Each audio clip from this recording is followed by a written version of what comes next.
Hello, welcome to part 2 of my next philosophy lecture, leading on from the ancient Greek philosophers and the development into the scholastics. So this is a bit like a part 2, and I thought we'd have some meditative sounds to help us focus on philosophy. So Aristotle, who was sometimes known as the great categorizer, spoke about metaphysics, and in Aristotelian metaphysics he came up with the notion of substance. Now, substance isn't something in a modern connotation. Substance is going back to a classical idea of the material world that we look at, that Aristotle in his time looked at as the idea of matter, of material, of the physical. And therefore, when Aristotle spoke of there being another type of substance, he spoke of it being and a kind of an analogy from the real world, but also something completely other to the real world. And therefore, Aristotle made a distinction or a line between the two different types of substance. The kind of res extensa, or the material world, and the res cogitans, which is the Latin the spirit or the cognitive world. Now, whether you agree with Aristotle or not, Aristotle kind of fell into his own argument when he was kind of criticising Plato and Socrates in the third man argument. There's a great deal of literature you can get, especially in academic philosophy, about how there can be a relationship between two things, but not a relationship between two things, a kind of a paradoxical harmony between kind of opposites. Because Aristotle defined substance in terms of something completely other, but was also of some kind of analogy to the material world. And now, our soul or our spirit, if you were, other kind of more Christian mystic philosophers, what is a soul essentially? I mean, can we imagine a soul that's not engaged in the world? Because remember, Descartes in the cogito ergo sum posits I think therefore I am, and therefore that our cognition basically creates our existence. And but Bishop Berkeley, a famous religious philosopher, posited the idea that to be is to be perceived, and that for example, when you have the philosophical problem of, well, does a tree in the woods fall over? Does it make a sound? Does it make a movement even? Because if it's unperceived, what status does it have in existence? And therefore you fall into an idea of that, well, we had the Maker's Mark argument, or that the existence of the soul is like an existence of something divine and beyond, but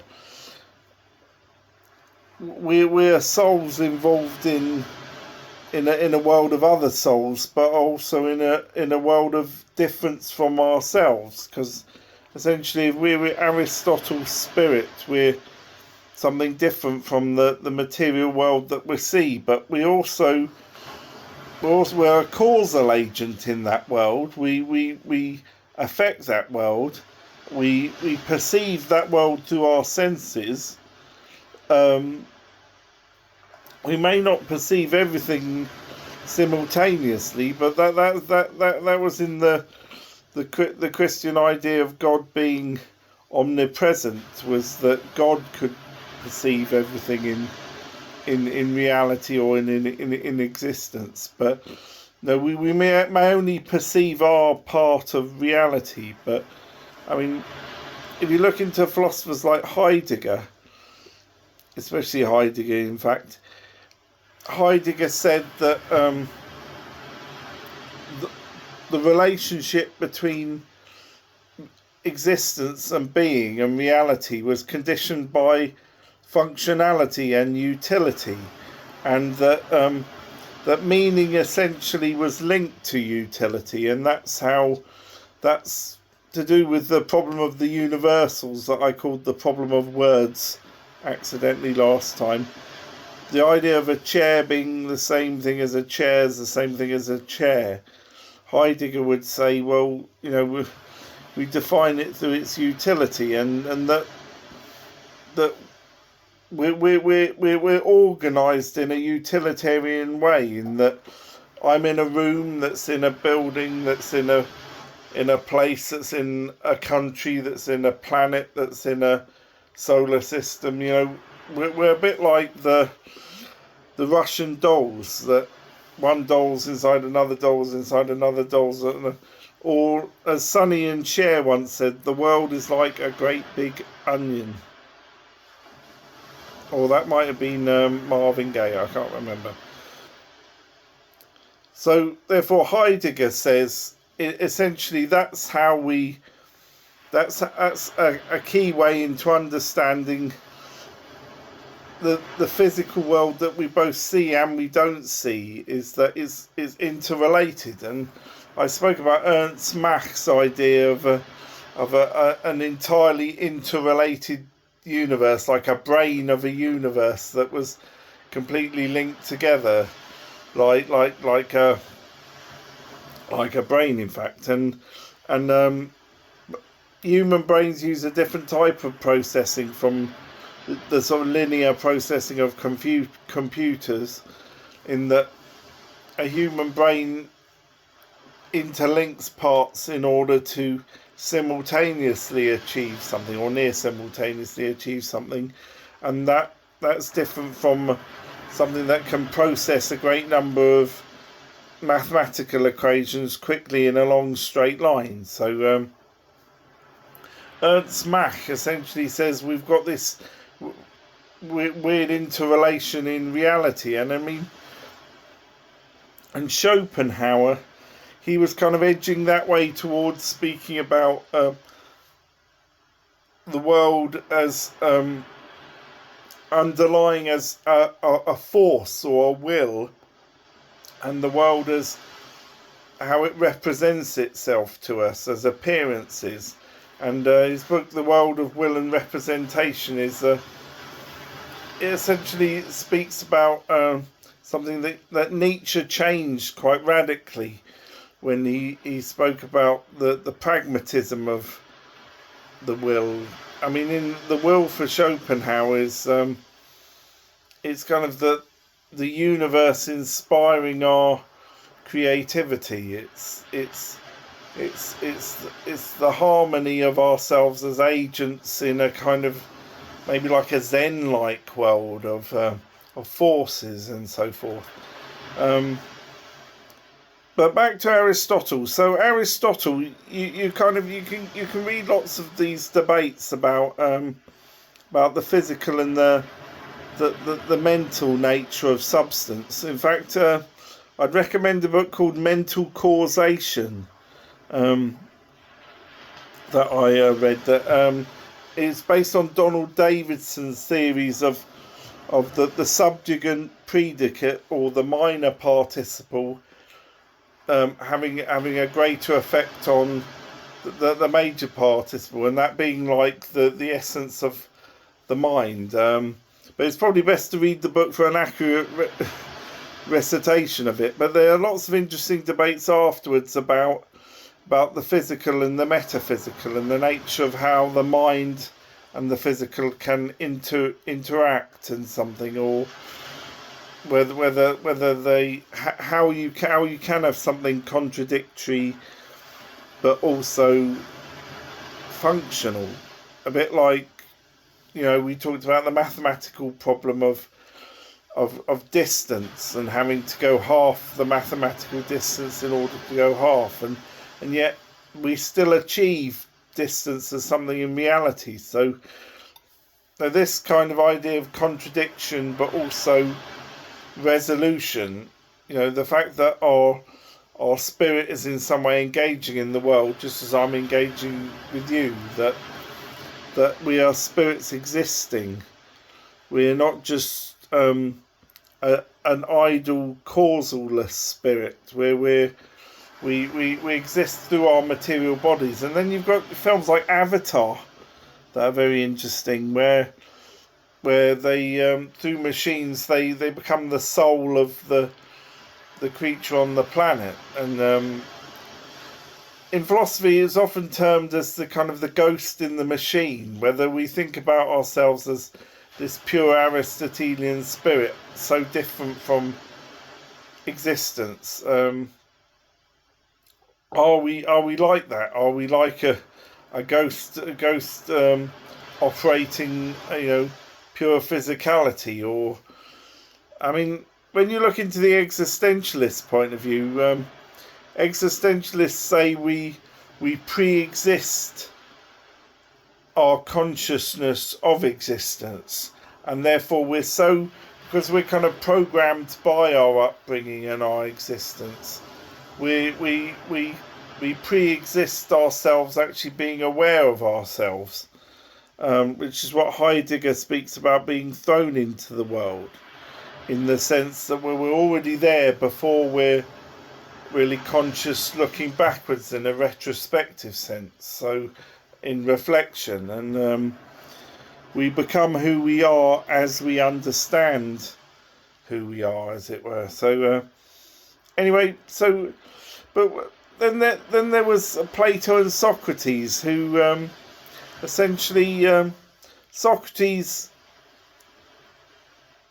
throughout his life, and especially at the end of his life, when he was very unjustly punished by the law for basically smears and accusations by sophists in politics, because it was early democracy and sophists really ruled the political dialogue, and sophism is kind of argument without rational concurrence, kind of irrationally arguing people into looking like you've won some kind of debate, when you get rhetoricians use rhetoric for those purposes, and it's more.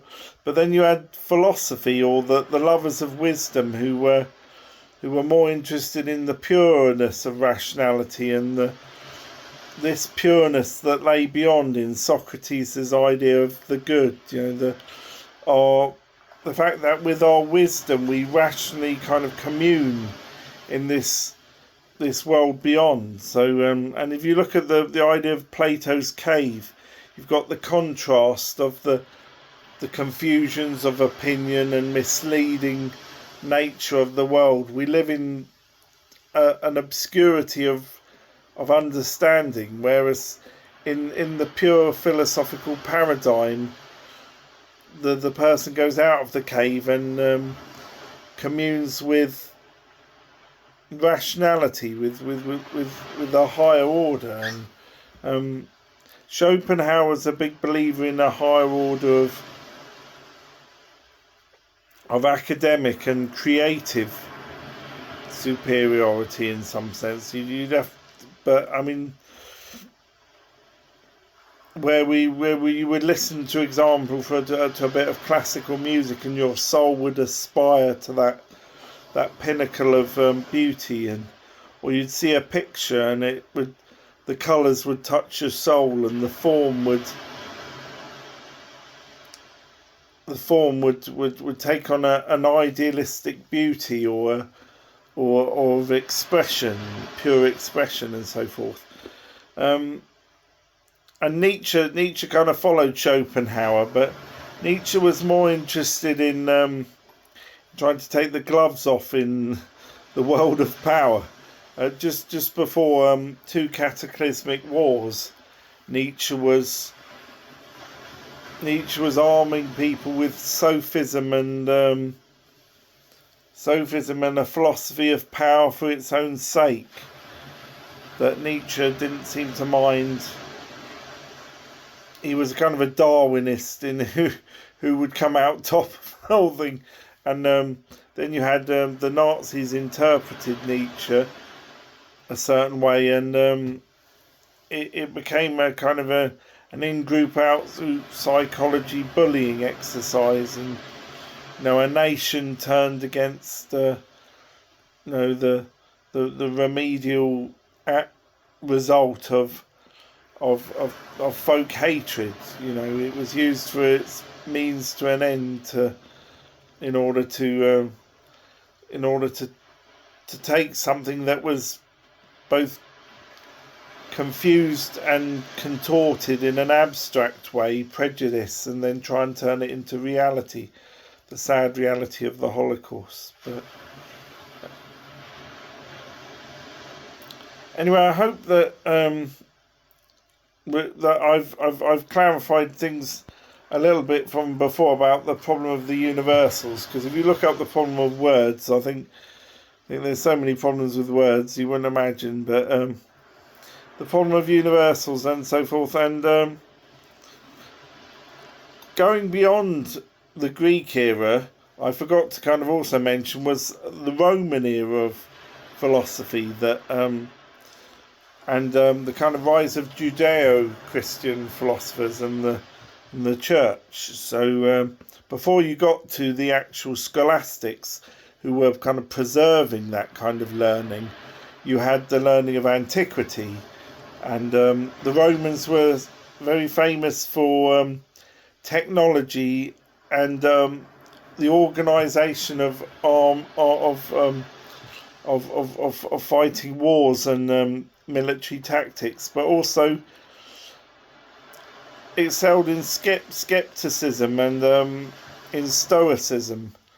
But with the main areas of Roman thought, you had. In fact, the most enlightened emperor was the last emperor, Marcus Aurelius, who was he was basically a professional philosopher, putting forward a lot of ideas to do with stoicism and a kind of harmony in mankind. And it was just sad that, as you see in the film The Gladiator, I know it's a dramatisation, but you see the Roman Empire collapsed as soon as it got to the kind of pinnacle point of academic leadership, a bit like Plato's philosopher king, being at the very end of what would have been a very powerful empire to implement, the ideas of Marcus Aurelius.